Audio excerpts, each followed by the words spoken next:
Cris Carter, what if I told you that was 30 years ago, almost to the day? Man, wow. I saw Jim McMahon. I didn't think I was old until I saw damn Jim McMahon.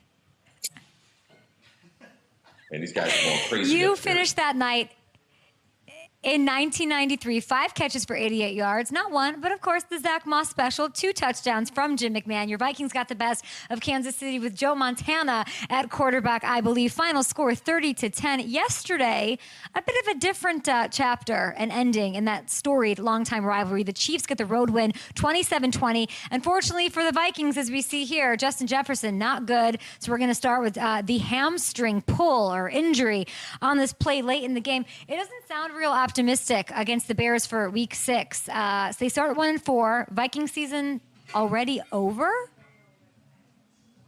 Hey, Kay, it is not looking good. This is not what you want to see. And given that he kind of lost his footing there, and you can see that it was his hamstring, I was concerned that it might be his knee because people injure their knee the same way. But he's been so healthy. He's been, ever since we drafted him, he started game number 3, I think his rookie year. And ever since then, he's just been consistent, week in, week out, and in the lineup. And there really is no answer when you lose a great player like that. But given that they transitioned from Dalvin Cook into a couple different running backs this season, and now how would the offense move forward without him? Man, it doesn't look good. It doesn't look good. We haven't been in this type of position as a team in a long time. I apologize for the construction. You know, it's okay. I've got somebody like making martinis in back of me with like a blender. Don't worry. We're both in a bad spot. I'm in London. You're probably in Florida enjoying the beautiful sunshine. This team, this Viking squad, you know, they were 11-0. They were undefeated in 1-score games last year. Now they're 0-4 in those kind of situations. You have Justin Jefferson go down. They're rebuilding, but they're still trying to compete. They won the NFC North last year.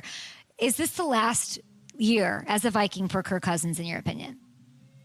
Well, I think the Vikings are going to have a lot of tough questions to answer after the season, but I think so. And I think that when you don't win games, if he does not get them into the playoffs, and people might not think this is fair or not, but given the amount of money that they've already put into Kirk, and Kirk has been a very consistent player for the Vikings, but is he the guy that's going to get them the Super Bowl? Is he the guy that's going to create the parade down First Avenue there in Minneapolis? Like, you have to answer that question. I don't think that answer is yes. And now looking like you might be in the top 5 of the draft, and given the type of prospects that are out there in college, there are 3 or 4 guys that will be starting next year that are playing college football now for NFL teams. So that's something you have to consider. Especially with the money tag that Kirk Cousins, I mean, say what you want about Kirk. He knows how to get paid in this league. On the tag, without the tag. He's had an incredible run at that. On the Chiefs side of things, I saw this tweet from you. And when I see a tweet from you, I really take it seriously. So everybody's making jokes about this shake it off Travis Kelce thing. He obviously gets injured. You say, I'm no doctor. Let's hope injury isn't a broken foot, 5th metatarsal, broke mine, just like he planted and fell. He comes back, he scores. Everyone thinks it's okay. Are you concerned? Well, I'm not concerned after he came back into the game, because typically there's a lot of swelling. Anytime you have a broken bone, there's swelling around that area. When he came back into the game, typically that's not an injury that you're able to come back with.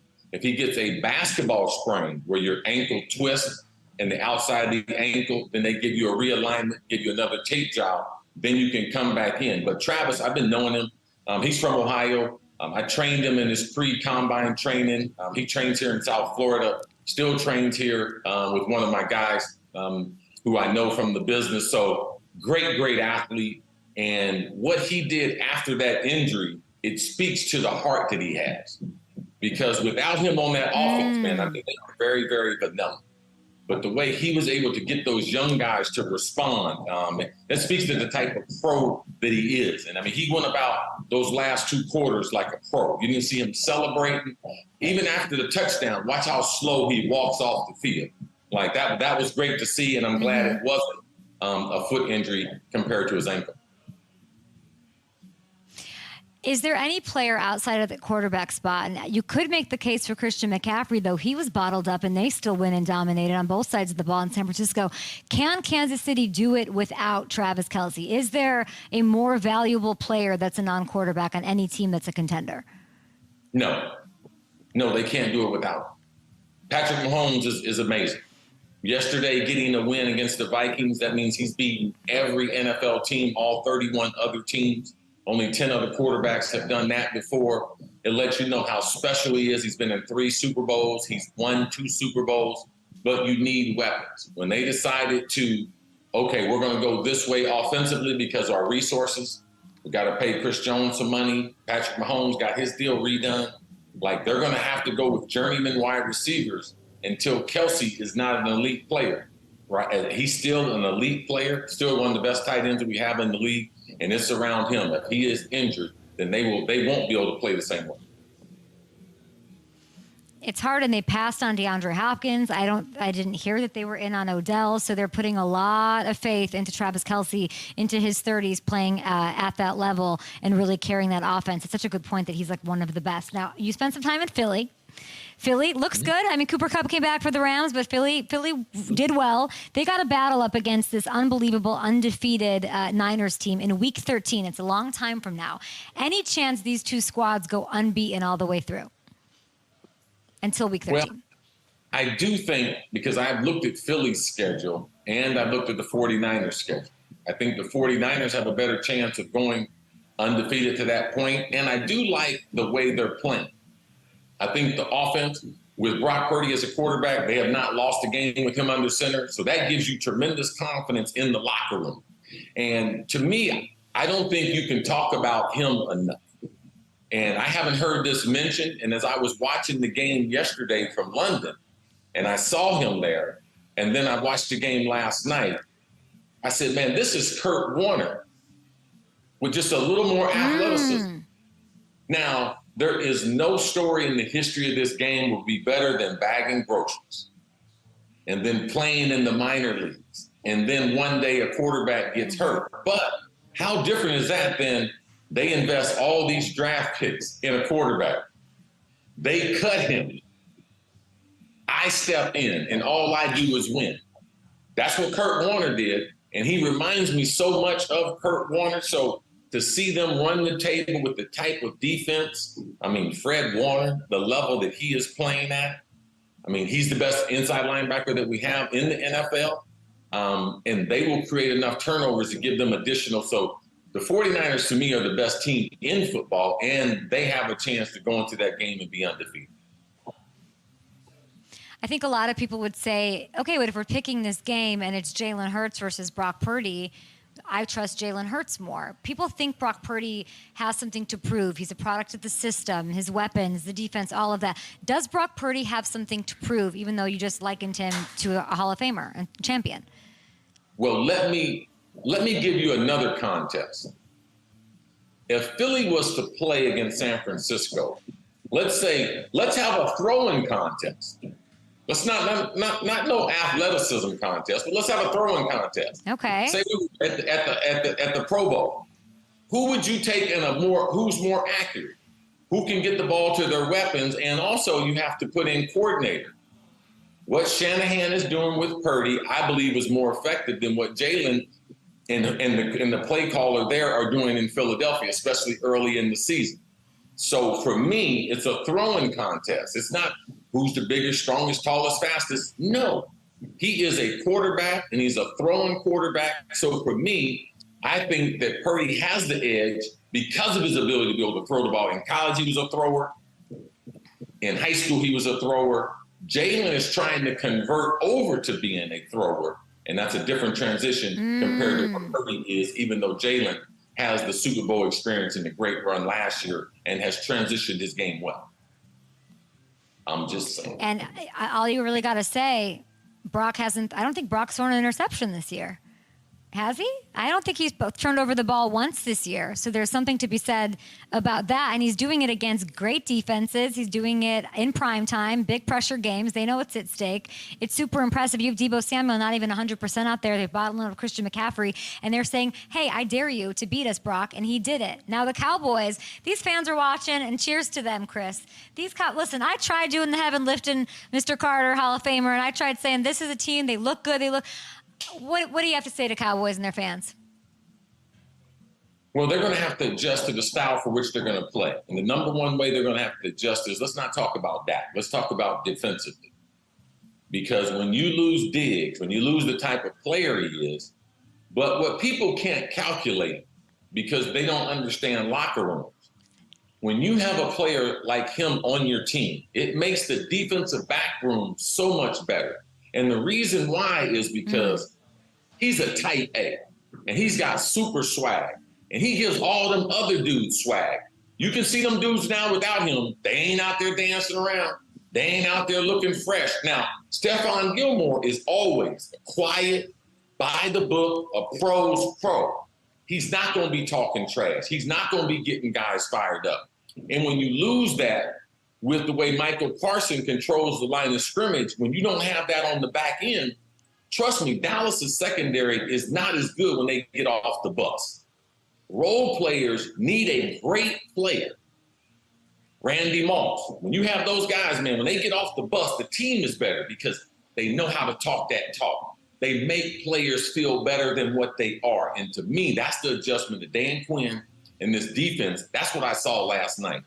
I didn't think Dallas was going to have a great offense. I thought that they would probably be a top 15 offense if Dak didn't turn the football over. I thought they'd be able to run the football. I don't think they have a great receiving core in names, but I don't think they match the skill level of what they're trying to do.